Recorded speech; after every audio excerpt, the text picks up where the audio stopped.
আমি থানার ওসি বলছি। আপনার হোয়াটসঅ্যাপ নম্বরটি হ্যাক করা হয়েছে। আমরা একটি টিম কাজ করছি। আপনার হোয়াটসঅ্যাপ নম্বরে আমরা একটি লিংক পাঠিয়েছি। এই লিংকে প্রবেশ করে আমাদেরকে সহযোগিতা করতে হবে।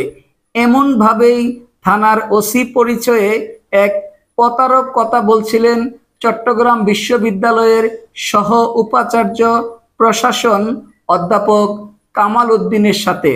তিনি যতক্ষণে বুঝতে পারলেন যে এটি আমার সাথে প্রতারণা করা হয়েছে, ততক্ষণে ওনার আত্মীয় পরিবার পরিজনের কাছ থেকে লক্ষ টাকা হাতিয়ে নিয়েছে সেই প্রতারক। আজ বুধবার দুপুরে সামাজিক যোগাযোগ মাধ্যম ফেসবুকে অধ্যাপক কামাল উদ্দিন নিজেই এই ঘটনার কথা জানিয়েছেন। ঘটনাটি ঘটেছে চট্টগ্রাম হাটহাজারীতে। তাই সকলেই সচেতন থাকবেন।